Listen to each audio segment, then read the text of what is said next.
हिंदू संस्कृति और त्योहार चैनल पर आप सभी का स्वागत है।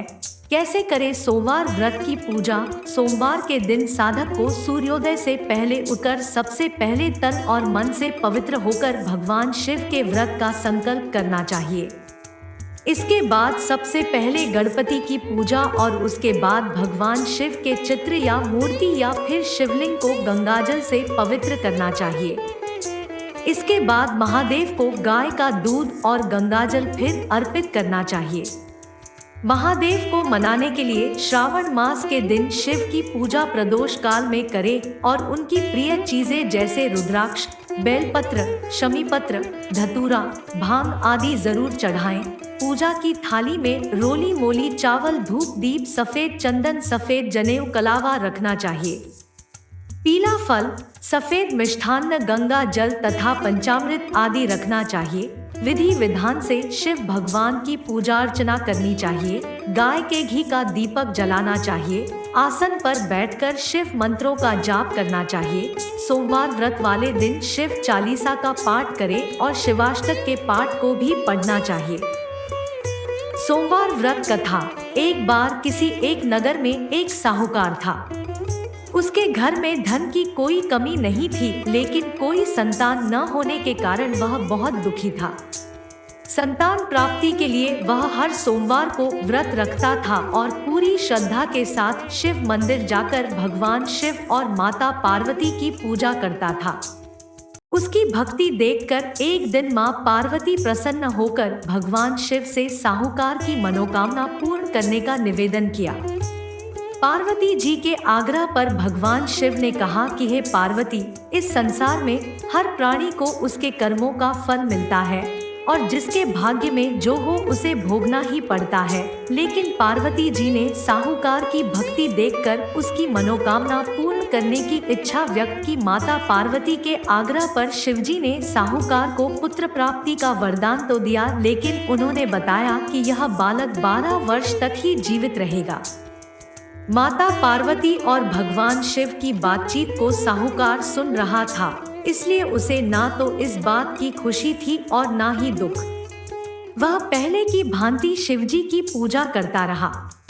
कुछ समय के बाद साहूकार की पत्नी ने एक पुत्र को जन्म दिया। जब वह बालक 11 वर्ष का हुआ तो उसे पढ़ने के लिए काशी भेज दिया गया।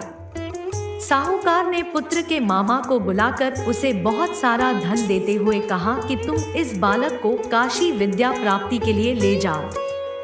तुम लोग रास्ते में यज्ञ कराते जाना और ब्राह्मणों को भोजन दक्षिणा देते हुए जाना।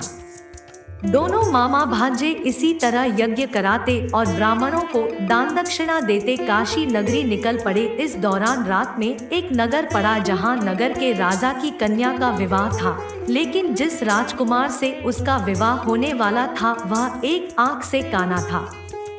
राजकुमार के पिता ने अपने पुत्र के काना होने की बात को छुपाने के लिए सोचा क्यों न उसने साहूकार के पुत्र को दूल्हा बनाकर राजकुमारी से विवाह करा दूं।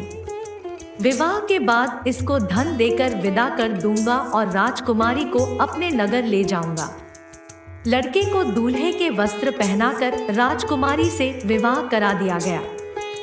साहूकार का पुत्र ईमानदार था।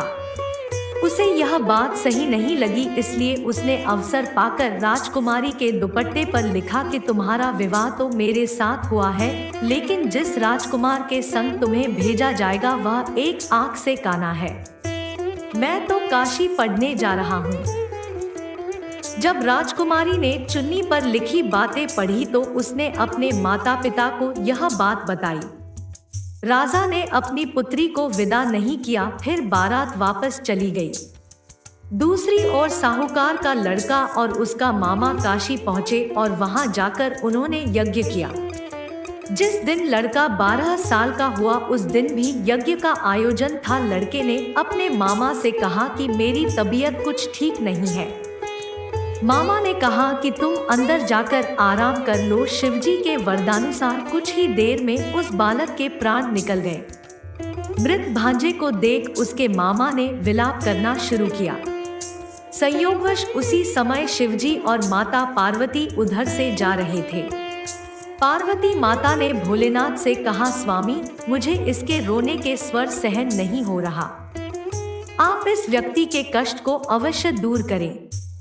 जब शिवजी मृत बालक के समीप गए तो वह बोले कि यह उसी साहूकार का पुत्र है जिसे मैंने 12 वर्ष की आयु का वरदान दिया था। अब इसकी आयु पूरी हो चुकी है। लेकिन मातृभाव से विभोर माता पार्वती ने कहा कि हे महादेव, आप इस बालक को और आयु देने की कृपा करें, अन्यथा इसके वियोग में इसके माता पिता भी तड़पड़ कर मर जाएंगे।